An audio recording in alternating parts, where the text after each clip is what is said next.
Greetings and salutations, everyone. I hope everyone is doing well, and welcome to, depending on wherever you may live or however you choose to read your clock, this early morning, middle of the night bonus upload. Before we jump into it, a couple quick links. As many of you know, I rely on Patreon, PayPal, channel membership, and the merch to help the channel to continue to grow and go. Links to Patreon, PayPal, and channel membership is in the description below. Merch displayed directly under the video. Also, Dogman Frightening Encounters, Volume 1 through 3, the audiobook versions. They were written and researched by Tom Lyons, narrated and produced by me, Jeff Nadolny. Those audiobooks are available on Audible, Amazon, and iTunes, links to which are also in the description as well. And finally, last but definitely not least, if you'd really like to help support the channel to continue to grow and go, simply subscribe. It does not cost a cent. Click the like button. It takes half a second. If you don't want to miss out on any of the informative uploads that I put out daily, click that bell icon, and folks, please leave a comment. Why? Well, because all of these things really do help the channel to continue to grow and go. And folks, they definitely do matter. Now, everyone, I have taken far too much of your time. Let's jump in to this early morning or middle of the night bonus upload, shall we? My name is Zach, and while I have shared this experience on other channels, I'd like you to read it as well, because I do believe it will help me cope with what I experienced. This happened around July of 2011. I was 21 years old, and my aunt and uncle from my dad's side of the family in the Midwest came out to visit my family that lives in the Pacific Northwest. One of the highlights of their trip was that my uncle, who is my dad's sister's husband, and not related to me by blood, though he is still a cool guy, wanted to experience some deep sea halibut fishing on the Oregon coast, which my dad had arranged via a charter. And lucky enough for me, I had the privilege to be able to go on this fishing trip with my dad and my uncle. A little information about me before we continue is, despite my use of a wheelchair, I've always loved activities such as fishing, hiking, traveling, and camping, for staying still is just not an option for me. However, the day before we were set to go on our charter, it was canceled due to bad weather. While we were disappointed at this setback, to put it lightly, my dad, uncle, and I were determined to do a little bit of fishing, and decided on a place called Devil's Lake, located near where we were staying on the Oregon coast. Anyway, the day after the charter was canceled, my dad and I loaded up into my uncle's truck, and we left early in dawn to do our fishing. When we got to the lake, it was something straight out of a fisherman's dream, calm and pristine, with not another soul in sight. There was a rather precocious fishing dock, one that seemed to float on the water and had no rail guards or anything of that nature, and decided to set up shop there. Once my pole was baited and my line cast into the water, my dad and uncle went back to the truck for their chairs and the cooler, so we could have something to relax with, enjoy whatever snacks and drinks we had brought along as well. All the fishing gear was already out on the dock, so they didn't need to worry about that. I didn't think anything about being left alone on the dock as my uncle and dad went back to the car, because all I had to do was look behind me, and there they were. Frankly, my attention was drawn to the sky of all things. Birds of prey have been a fascination of mine, and I looked above me to see if there were any in the skies. I always admired how the hawk and osprey seemed to be expert fishermen on the many fishing excursions I have been in, while I was lucky enough to even get a bite. Bald eagles had been said to been in Oregon, though they are a rare sight, and yet places like lakes around Oregon coast where you would expect to find one, so I thought just maybe I'd see one today. Focused was I on my thoughts that whatever happened next to me did not register until I was on the ground. Something had jerked me forward so hard that my wheelchair not only did a 180-degree turn, but spilled me out onto the dock as well. A strong big fish was not possible because, if that had been the case, I would have been pulled straight from the front of my wheelchair into the water. Instead, it felt as if something had grabbed hold of my right wheel and wrenched it so hard that instead of falling straight into the water, I did a 180 and spilled out onto my stomach. This thought that flashed through my mind was further cemented when my wheelchair was pulled away from me, and I heard it splash into the water. Thankfully, and I can't mean this sincerely enough, I've always had a habit to cut the seat belts off of my wheelchairs whenever I got them. Otherwise, this encounter of mine would have probably ended up very different. Yet no sooner than when I heard my wheelchair hit into the lake, I felt a pressure close around one of my legs before I was pulled backward as I made a desperate attempt to crawl away, giving any involuntary shout as I was yanked backward. There was nothing to grasp onto the dock to anchor myself, and in sheer panic I rolled myself onto my back, not thinking of what I'd encounter. And that's when I finally saw it. That face was the only thing I could look at. It was so human in its ovular appearance. Sharp tooth-like scales running vertically down the entire area of its flesh, like some sort of natural armor that was molded this greenish blue color that matched the water. Atop of its head were these gently writhing, long fleshy strands of muscle that to me looked like seaweed that cascaded behind its back. There was a nose with normal nostrils like a human, but with small gill-like slits fluttering on the side of where its nose was. Then there was those eyes, these amber-colored eyes, with the soft rectangular black pupil that if I were to compare now with another animal, I'd say maybe an octopus. They were so full of rage and anger, yet also an unmistakable intelligence. Part of the way I've tried to cope with this encounter of mine is to humanize the attacker, despite it being far from. It seemed as soon as my eyes locked with this creature's that it triggered an enraged response as it leapt its body on top of mine. I couldn't guess why it didn't just try to pull me into the water and finish me off. Maybe it thought it would be easier to kill me on land before dragging me into the lake's depths. I remember as the being was on top of me, I felt a sharp stinging sensation envelop my back which, although excruciating painful, was nothing compared to the terror that was trying to rip my face off as this creature bared its human-like teeth despite the obvious serrations at the end of them. Instinctively, I brought my arms and hands into a defensive position before managing to get my forearm underneath the creature's throat while my other hand pressed against its forehead, which caused the being to be utter frustration, somewhat strangled this hiss at me.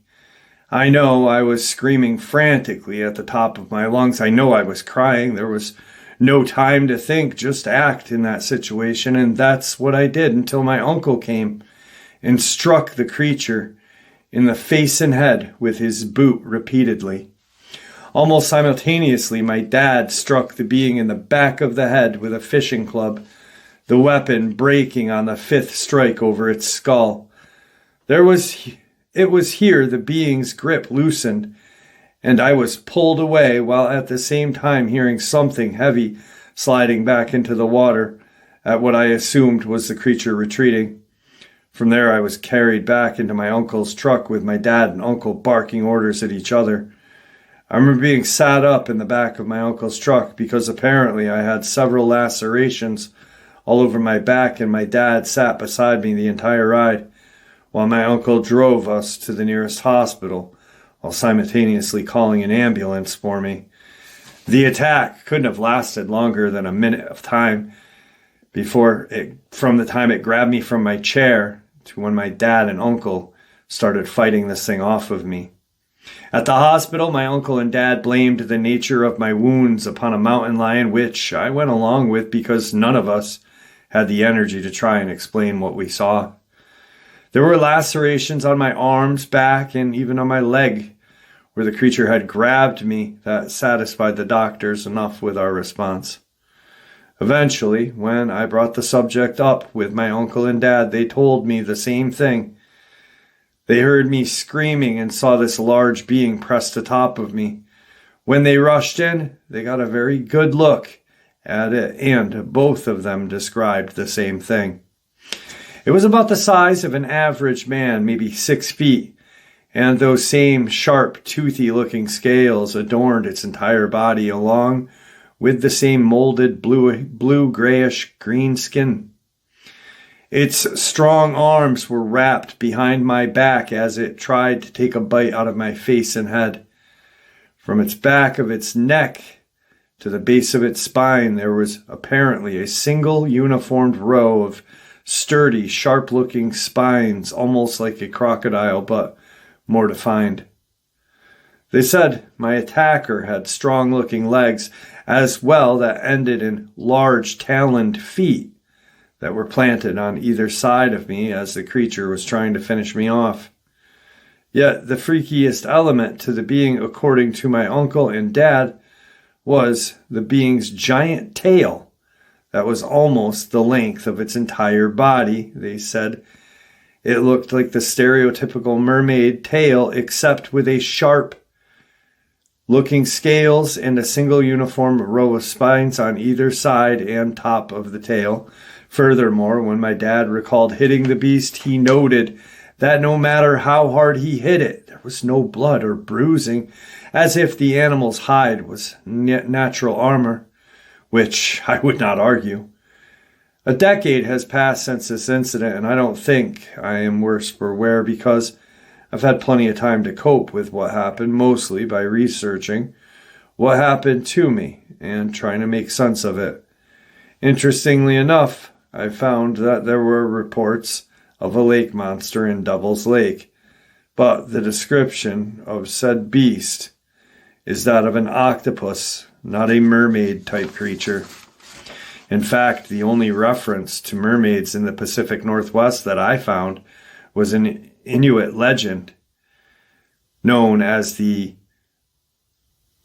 Qualopilic, which is a dangerous sea creature that resembles a woman that preys only on humans. I've always tried to look at things with a scientific mind, and I've done the same thing with this. Perhaps it is a different branch of evolution from us humans, forced to be as brutal as the oceanic environment it lives in order to survive. Thank you for allowing me to share and sharing my experience with your audience.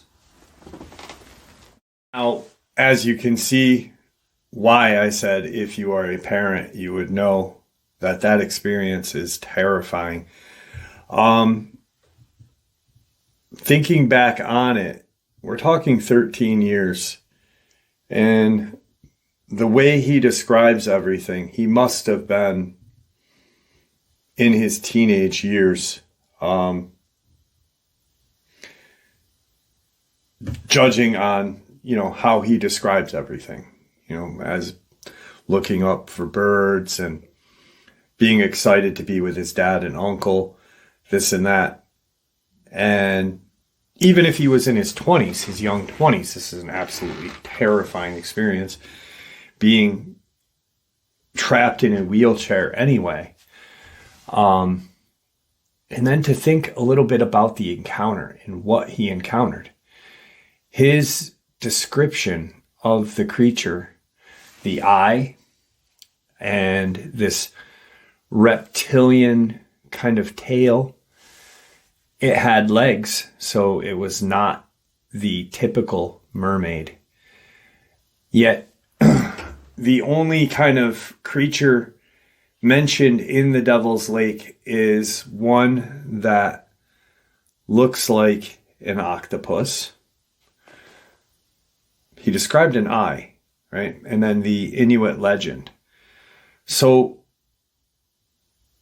what's to say that this creature was not some sort of aquatic shapeshifter? Something that, Native Americans in the Pacific Northwest knew of. Maybe they didn't see it shapeshift and they seen different, throughout the years, they saw the creature but didn't realize it was shapeshifting, so had different legends for each kind of body it chose to be in.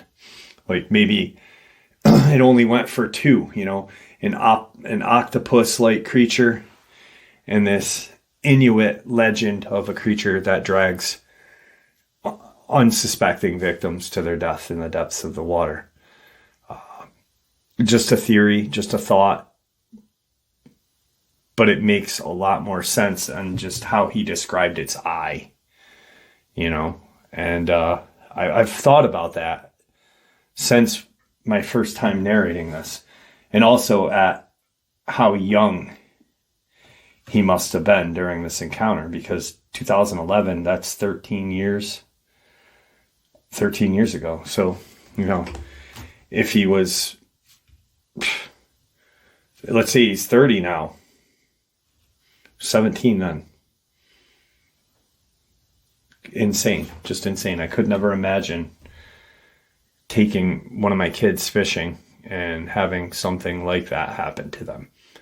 And they're not in wheelchairs. Just imagine the terror and fear this kid's dad must have felt, and then to beat it with a club repeatedly as your brother-in-law is kicking it in the head and face and it's still latched on. Insane. Absolutely terrifying. The second experience brings us from the Oregon coast all the way to the beautiful state of West Virginia. Jeff, my name's Chris. I am a Christian and a fairly recent subscriber from the bold and beautiful, wild, wonderful state of West Virginia, 25 minutes south of Cumberland, Maryland, and 25 minutes northwest of Keyser, West Virginia, hills and hollers. To give more context, I live on a farm of 300 acres that contains 80 plus Black Angus cattle and 3 poultry house of 95,000 chicken. Oh yeah, that many. A large-scale operation for my stepdad and I, for sure.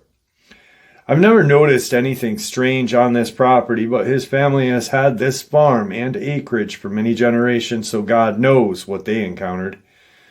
They probably would never say anything if they did. We take any dead chicken or any other animal almost a mile away up into the woods on the edge of a large field, a piece I call the dead zone. All the bones and the stench of death is quite ominous, along with the recent paths I have noticed that go to and from this area. It seems there is one large path, along with 2 smaller paths that reach the dead zone, along with some bedding that seems abnormally large for any coyote. I'm wondering if my presence a few days prior would have anything to do with this encounter. I also want to mention that in the 30 years of living here, I've only seen one black bear about 20 minutes south. But in this part of West Virginia, there is a small population of black bear. I've seen a few UFO or UAP experience sleep paralysis and believe in the supernatural world and constant war of good and evil. But the early morning hours of June 27th started this experience, in which I became way more familiar and initiated, so to speak, into the world of the Dogman. A world I don't recommend anyone becoming part of unless you don't have a say, of course. Then it becomes part of your life. Around 1 a.m., I went out to my car to get something. I don't even remember what it is now. And I first noticed there was no wind, not a single cricket or creature that making a sound. Usually, this time of year in the summer, there is all sorts of insect and large bullfrogs/toads that are all around the little pond and waterfall we have out back. I found that odd, but I kept walking out to the enclosed back porch toward my car. Seconds after, I hear what sounds like a large person. I want to mention that at this exact moment of me typing this out at a library from a random small teen said wolf, like out loud from reading a book, coincidentally, and strange at least. Back to the thing I thought was a person walking forcefully yet purposely on 2 feet. I know what deer sound like, especially since that is most common animal around here. It definitely was not a deer. I stopped in my tracks and said, "Hello, who's there?" It stopped then, sped up somewhat, but didn't make any other sounds. I couldn't see exactly where it was, but knew it was in the gravel driveway, which was fairly large. Nothing like the sound of something large late at night on 2 feet stalking around your home with a gravel giving way beneath its weight. I was instantly scared with that unprovoked terror people talk about and knew that something was off or wrong, especially since I didn't run away or respond back. It didn't run away or respond back, excuse me. People don't just walk around in the middle of nowhere with no respect or fear of what the owner may do. We have guns. Also, I got no smell other than the smell of fear. I then went inside to grab my AR-15 and a phone and light, but found I didn't have enough sense to lock the door. And I didn't have enough hands. I see why people freeze up or don't think to grab their camera to try and get a shot, but I was thinking I may have to shoot again, all right? I went to the balcony, but I was thinking I may have to shoot, all right? I went to the balcony with my gun and light that overlooks the driveway and can see some of the front yard and a good portion of the back. I say, "Who's there? You better speak up. I've got a rifle and I will use it." This thing has now moved up along the wooden fence line we have that separates us from the woods. As I can hear it stomping through the dry grass, it was a very dry summer. I shined the light around and only got a glimpse of something hairy with a large head on 2 legs. Hunched over somewhat like a T-Rex, creepily tiptoeing between the large brush and the fence toward the waterfall that is across from the back porch. I believe that the deafening aspect of absolutely no sounds around was probably a predatory response or defense mechanism that us humans should not take lightly. The way this creature was positioned when moving and my weak-ass light made me see more of its shadow than anything, but I did see this gray, maybe with somewhat of a brown-like coyote, but with no moon out, and being behind the brush, I couldn't see much after that. I would say 6.5 feet, if I had to guess, but it all happened so quickly. All I knew was fight, flight, freeze, or whatever. I was in fright mode.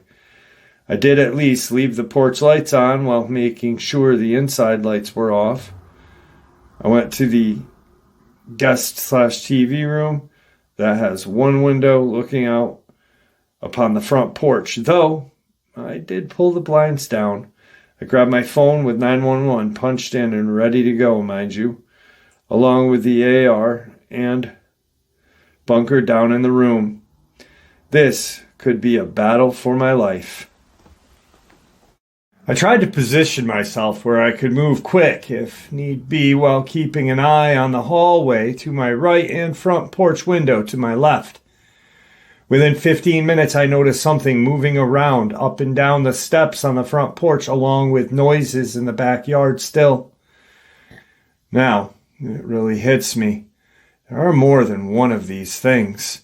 For the first 30 minutes to an hour, I was too scared to even get my phone out and try to get a video of the noises at least. While having Charlton Heston grip on the gun the rest of the night, off and on, I could hear 1 to 2 of these things stalking the house with intelligent intent, but sometimes bumping into things. Other than those things, you could hear a sloth blink. It was so quiet. Eventually, noticed the banging that sounded hundreds of feet away, but I couldn't be a good judge of sound outside of any length of distance. It couldn't have been at the wood furnace. It could have been at the wood furnace building or shed 75 feet away. It was like something banging sporadically, then stopping for a bit, then starting again with different variations. I think there had to have been a third creature trying to lure me outside, as the other two were outside around each porch of each side of the room, for that matter. At least one of them, I believe, was stalking around the door/window, while the other looked for any signs of any other animals, people, or neighbors, or maybe just waiting for me to walk outside. These sounds went on for at least 1:30 a.m. to 5:30 a.m. when it started to get light and the other creatures seemed to leave. This period is when I tried to capture some of the action or sounds to my phone. And I do have some evidence of these sounds, but it's nothing like being there in the moment with your heart racing and heightened senses. I don't know if you have ever stayed in one spot for 4 hours, but it begins to take its toll. I practically stayed frozen while being totally aware. I am somewhat ashamed and flabbergasted of this, but I urinated in a 2-liter bottle that was in the trash. I've never had, and pray to God, never will have, another experience like this, where the fear engulfs your whole body and the environment around. From around 3:15 to 3:30, I did get one smell that I noticed. For you hunters, the smell was like that when a deer gets gutted and you do a whoopsie and nick the stomach colon area with burning sensation of the nostrils and eyes, or think blood or feces. It slowly crept up to me and I instantly knew that one of these creatures was close. I could hear heavy breathing or panting along with noises against the wall and window. The ones against the wall sounded like scratches, like when a cat swipes its paws against the toy or something. The sound against the window many times sounded like teeth touching it when it was trying to look in. I felt like I didn't belong here, a mixture between The Boy in the Bubble and The Nightmare on Elm Street and Dog Soldiers, where they were stuck in the house. I felt like I was in between two worlds or dimensions that paralleled each other, but with no way out until morning. At around 5:30 a.m., I heard what sounded like whimpering from the one closest to the window, and noticed the neighbor we have leaving for work, and the light just started to come. Then a quick yelp that caused the others to regroup, if I had to guess. I think they knew that they were going to have to leave, and that the possible meal was going to have to stay locked down and loaded. It was truly unbelievable night that I will never forget. I believe these things are part demonic, part physical, cryptid, part psychological or emotional even, feeding on fear and awe, like they want to make themselves known to specific people at certain times, but sometimes seemingly random, like crossing the road, for example. And when you have varying degrees or power, it's tough to wrap my head around it.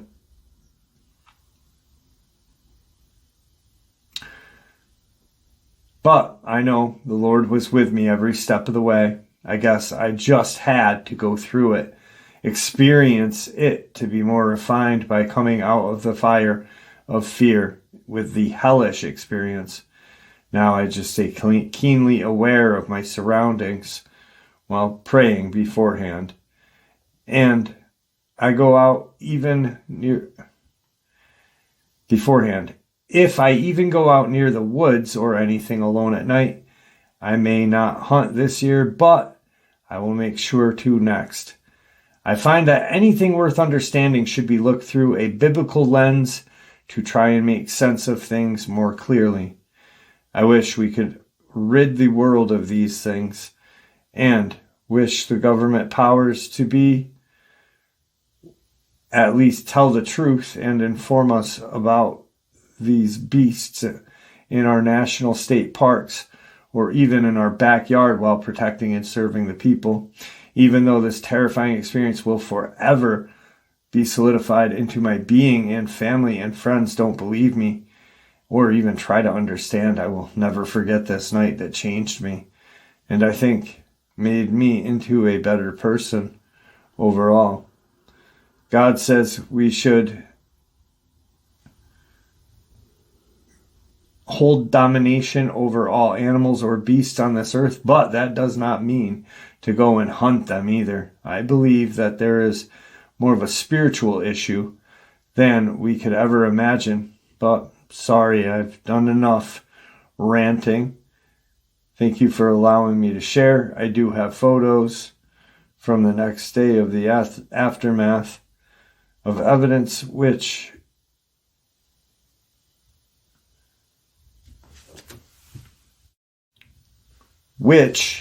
as things knocked down, holes, scratches in the porch screen, doggy door almost ripped off, major bedding out back by the pond in a large track, along with some videos of these things making noises.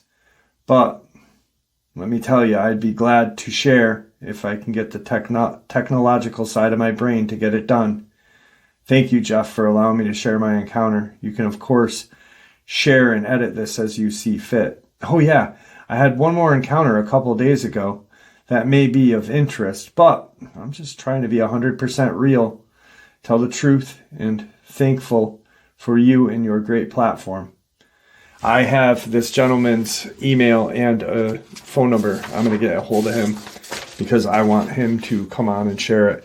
The reason why I was like, my eyes were, normally when I print these out, they're not that small, but like that is, when I print stuff out, it's usually much bigger, compared to that. So I do apologize for the narration on that. Let's jump into today's third encounter. All right, so like I said, I do have his email and phone number. I am getting in touch with him because this is just an absolutely horrific experience. And I love that experience just because, when I first narrated it, I put myself in those shoes, like what would it be like to be trapped in your home with three of these creatures outside of your home on 300 acres of land, and the nearest neighbor being miles from you. Chances are there was more than three though. So this next experience I will never forget, because the first time I narrated it, I had talked to JR, or Robert Jr., and Robert from New Mexico. And I didn't get a chance to write out all of the experiences the way they told them to me. And I had this on my desk already, and I was like, whoa, I've got to share this with you guys. So let's get into it.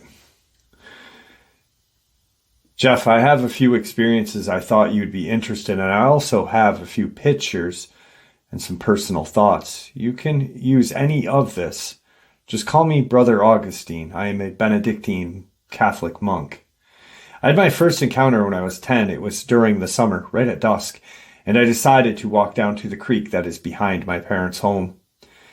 As soon as I got to the creek, I started getting a bad feeling like something was wrong. I saw that there was a group of deer on the far bank, so I ignored the feeling and crouched down to watch them.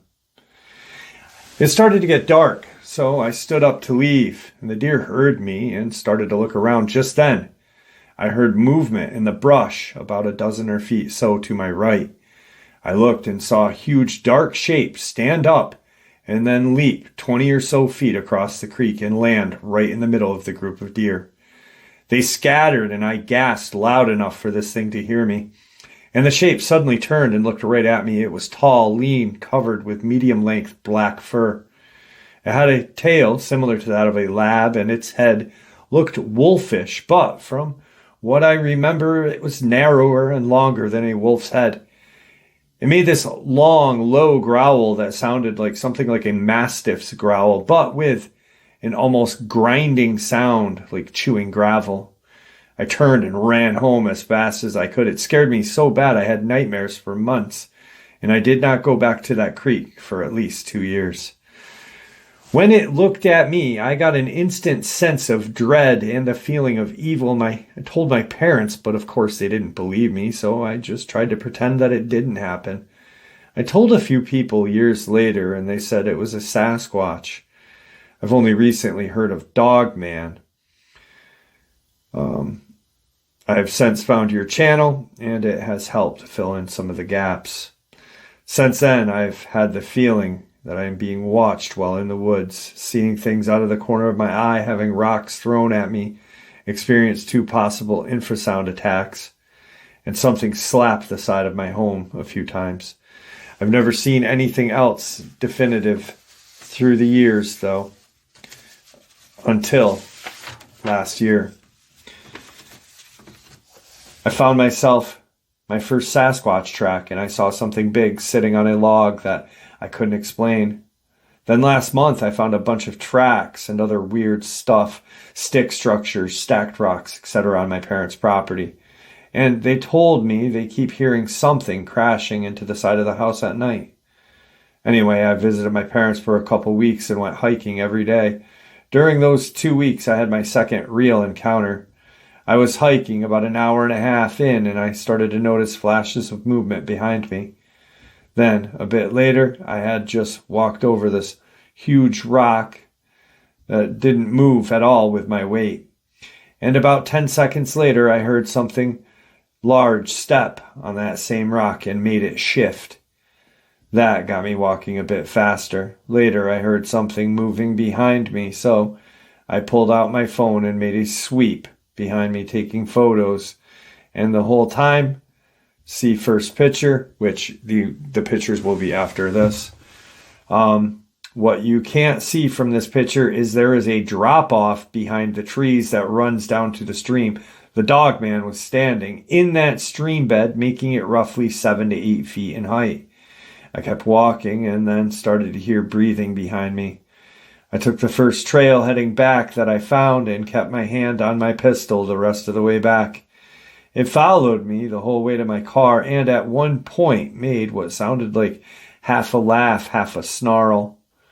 I've started seeing another one on the Abbey property. I am a Benedictine monk, and the Abbey sits in the middle of 1,900 acres of woodland and ridges and lakes. On the 26th of May, I noticed one fouling me while I was hiking. See picture 2, around one of our lakes, and managed to get a picture of its snout peeking through the brush. Then, on the 29th of May, I had to go to the top of one of our ridges to put out a campfire that someone had left. I get to the bottom of the ridge and was about to start up when I noticed something walking out of the far tree line and then stop by a closer tree. It looked right at me, and then turned and moved back the way it came. I pulled out my phone and got a picture before it ran off. Unfortunately, I had to zoom all the way in to get it, so it is blurry. I also added one that was edited to give you more zoom detail and show. In person, I could clearly make out the body shape, ears, and snout. The worst part was I essentially had to follow it up the ridge to get to the fire. I stopped where I had been and found what looked like a print. I couldn't make out for sure, but it seemed weird. There are some deer tracks in the area, but this was twice as deep. Make of it what you will. The gator I was driving to get to the fire got stuck halfway up the ridge, so I had to walk the rest of the way. Abby walked the rest of the way, 3 miles back to the Abbey, all while feeling like this thing was following me. I'm always armed when I'm in the woods, but I get the feeling it wouldn't do me much good. I do have to note that I've only had the feeling of evil or felt danger in the Dogman, not the Sasquatch.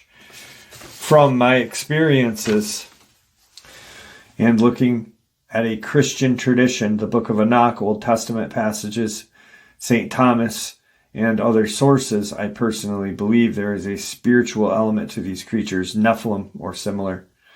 I think some people may be more inclined to recognize spiritual elements, which leads them to initially encounter one of these things. Once you do see one, I think they can sense it and are drawn to you. I certainly feel like they are watching me. So far, I feel that prayer helps keep them at bay and maybe even irate or frustrate them. I've gotten the feeling they wanted to scare or hurt me before I was driven out of there. I at least attribute that to a prayer and asking St. Michael for his protection. Here are the pictures of my experiences that I was able to capture. Thank you, Jeff. Here are those photos.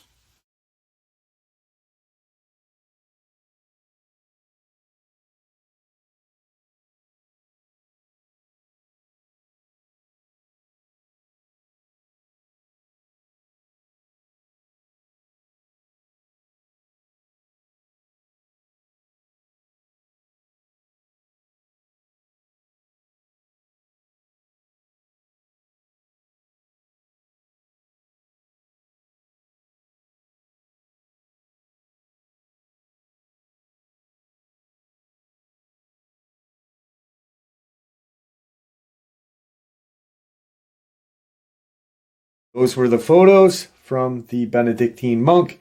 This is the last part of the upload where I share a little bit of research with you guys. This is very interesting. It was an article I found from a old UFO magazine from like 1974. Underground bases in genetic experimentation or engineering. What about the claims made by UFOologists regarding these bases that are being used as genetic engineering?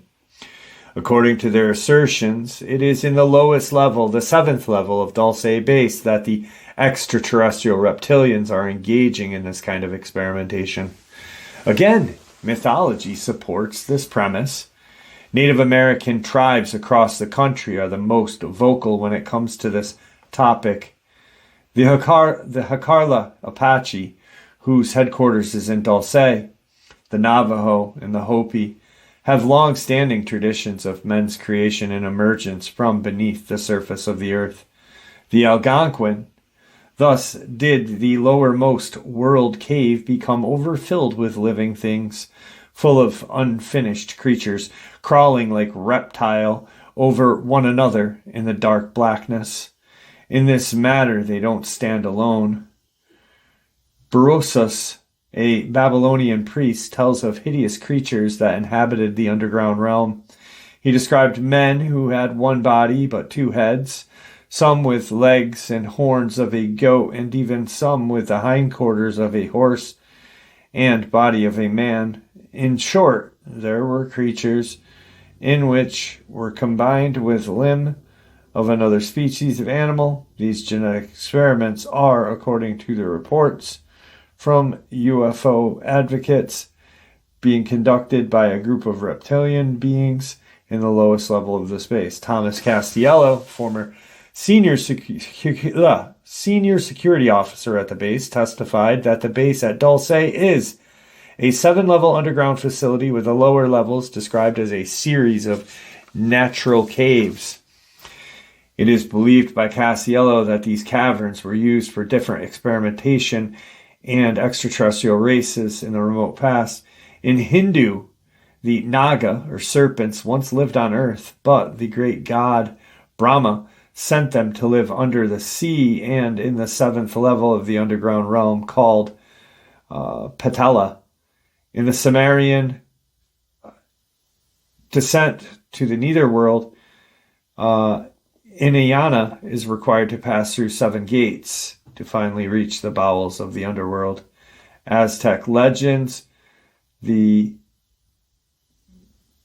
Quetzalcoatl, feathered serpent, went to Mictlan, the Aztec underworld, and created mankind using its own blood and bones of a previous race. Throughout mythology, the act of creating humanity is also associated with a specific group of gods, the fertility gods. Fertility gods around the world are traditionally depicted as reptilian and amphibious in nature and appear in art as a blend between a man, fish, man, or snake. So I wanted to share this because I truly believe that what we call crawlers originated from bases like Dulce. Experimentation with the human genome and alien genome, possibly with other things, reptilian, human, whatever, to create the crawler. And this one Algonquin recount. Thus did the lowermost world cave become overfilled with living beings, full of unfinished creatures crawling like reptiles over one another in the dark blackness. And there you have it, folks. I hope you all enjoyed this early morning, middle of the night bonus as much as I enjoyed sharing it with you. I'd like to thank you all for supporting the channel. It is your support, after all, that keeps this channel growing and going, and what gives us all a place and a chance to share our experiences and theories judgment-free, just simply treated with the respect that we all deserve. Everyone, please stay safe, happy, healthy, and ever vigilant, keeping an eye on our children, pets, family, and friends. These creatures are real. They are out there and dangerous. Share this information with those you love and care about, and it may just help save their lives. Until next time, never stop asking questions, never stop searching for the truth, and God bless you all.